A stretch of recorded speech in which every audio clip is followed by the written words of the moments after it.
আজকে সরঞ্জাম আপনারা দেখতে পাচ্ছেন। আজকে খুব ছোট্ট, আমি রোজই ছোট্ট ভিডিওই আনি, আজও খুব সামান্য ছোট্ট একটি ভিডিও। এখানে ক্যাপসিকাম, গাজর, অনিয়ন বা পেঁয়াজ, টমেটো কোচানো আছে, আর এখানে গোটা দুটো ডিম দেখতে পাচ্ছেন। অ্যাকচুয়ালি অ্যাট ফার্স্ট আমি ডিমের পোচ করতে চাইছি, তো দেখি কি হয়। আচ্ছা, এটা একটু ব্রাশ করে নিই। এটা খুব তাওয়াটা তাড়াতাড়ি চেঁচে যাচ্ছে, বাট এটা খুব তো খুব ছোট এবং খুব নরম। কতটা কি করব কিছু বুঝে উঠতে পারছি না।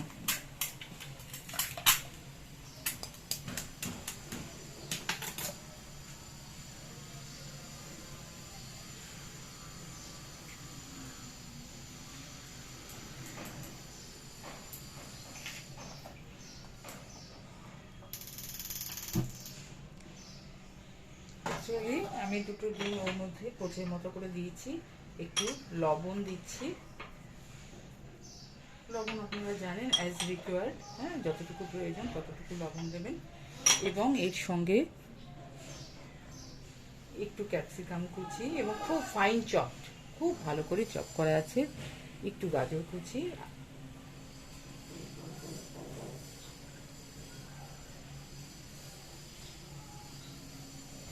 দিচ্ছি। অনিয়নটা আমি একটু বেশি মানে অন্যগুলোর তুলনায় বেশি দিচ্ছি, একটু টমেটো কুচি। তো আপনারা, আমি খুব ফাইন চপ করেছি, তাতে খেতেও ভালো লাগবে, আপনারা কম বেশি করে দেবেন, মানে যেরকম পছন্দ করেন, যতটা তুলতে পারবেন সেইভাবে আন্দাজ মতো দেবেন, ঠিক আছে?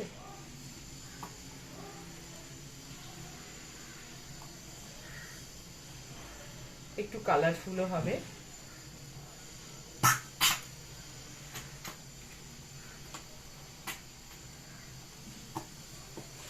হ্যাঁ, সব কালারই রয়েছে, সেই জন্য একটু কালারফুল হবে। এবং এবার আমি দিচ্ছি, আমি সাধারণত রান্নায় দিয়ে থাকি না, তবু আমি দিচ্ছি লাল মরিচের গুঁড়ো, খুব অল্প দেব।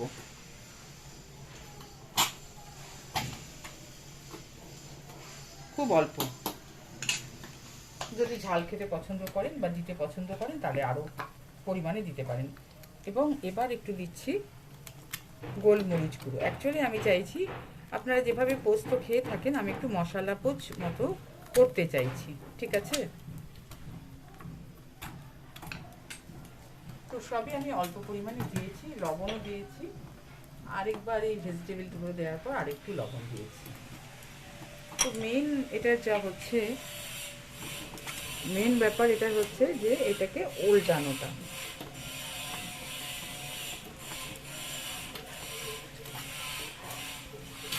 এটাকে ঠিকভাবে উল্টে ফেলাটাই হচ্ছে এটা এই রান্নার একমাত্র উপায়। একটু আমি তো মানে রোজই বলে থাকি একই কথা, যে আমি ভিডিও করছি, আপনারা ধীরে সুস্থে সাবধানে করবেন।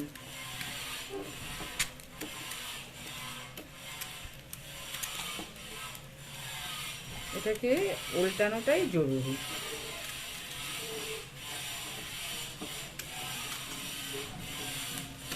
যে কোনো এটাকে উল্টানোটা,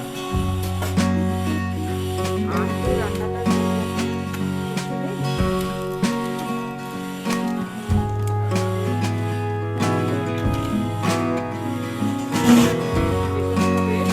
উল্টে দেওয়াটা। তাওয়াটা খুব ছোট নিয়েছি, গোল মতো যাতে হয়। আপনাদের হয়তো প্রশ্ন থাকতে পারে যে আমি কেন এত ছোট তাওয়া নিয়েছি। এটা শেপ অ্যান্ড সাইজের জন্য তাওয়া নিয়েছি।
শেষ করছি ভিডিও। সকলে ভালো থাকবেন।